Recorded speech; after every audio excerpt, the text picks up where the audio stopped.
रेमो डिसोझा अर्थातच रमेश गोपी नायर यांचा जन्म 2 एप्रिल 1974मध्ये बंगलोरमध्ये झाला.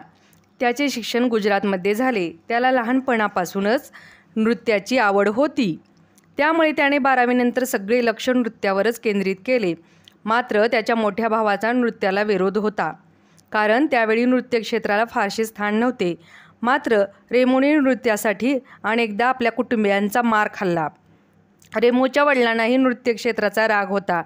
ते एअरफोर्समध्ये नोकरी करत होते आणि रेमोने पायलट व्हावे अशी त्यांची इच्छा होती.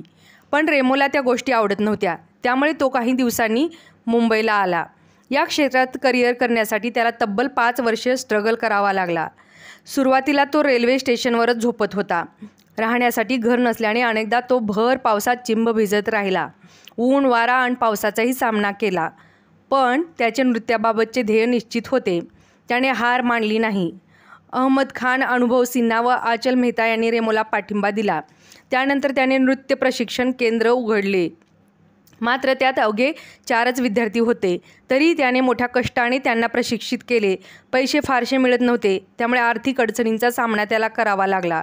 रेमो डिसोझा हा मायकेल जॅक्सन व प्रभुदेवाचा चाहता. त्यांच्याकडे असलेले कौशल्य नृत्य पाहून तो अवाक होत असे आणि आपले ध्येय मजबूत करण्यासाठी प्रयत्न करत असे. हे करत असतानाच त्याला काही चित्रपटामध्ये कोरिओग्राफर म्हणून काम करण्याची संधी मिळाली. त्याच दरम्यान टीव्हीवर नृत्यविषयक अनेक शो सुरू होते. त्यामध्येही त्याचे विद्यार्थी चमकू लागले. त्यामुळे रेमोचा आत्मविश्वास वाढू लागला. झलक दिखलाजामध्ये त्याने मुख्य परीक्षकाची भूमिका बजावली. त्यात माधुरी दीक्षित आणि करण जोहरही होते. त्यानंतर डान्स इंडिया डान्समध्ये सुपर जज म्हणून काम पाहिले. आता पुन्हा रेमो डान्स +2मध्ये सुपर जजची भूमिका निभावणार आहे. विशेष म्हणजे यापूर्वी ज्यांनी रेमोकडून नृत्याचे धडे घेतले आहेत ते सर्वजण आता विविध प्रकारच्या मालिका, चित्रपट, जाहिराती आणि कोरिओग्राफर म्हणून काम करत आहेत. सो फ्रेंड्स, कशी वाटली तुम्हाला रेमो डिसोझाची सक्सेस स्टोरी? आपणही याच्यातून खूप काही शिकू शकतो. आणि नृत्य म्हणजे काय, तर आपल्या मनाला नृत्य एक अद्भुत आनंद देतो. नृत्यामुळे आपल्यात माइंड पॉवर जागृत होतं.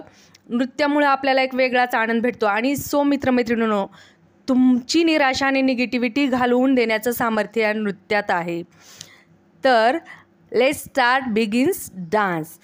तर आत्तापासूनच छोटीशी स्टेप तुम्ही घरातल्या घरात करून पहा आणि एन्जॉय युअर लाईफ. हा व्हिडिओ तुम्हाला आवडल्यास जास्तीत जास्त लोकांपर्यंत शेअर करा, जेणेकरून तुम्हीही ह्या स्टोरीतून काहीतरी अचिव्हमेंट करू शकाल. लाईक करा, शेअर करा आणि चॅनलला सबस्क्राईब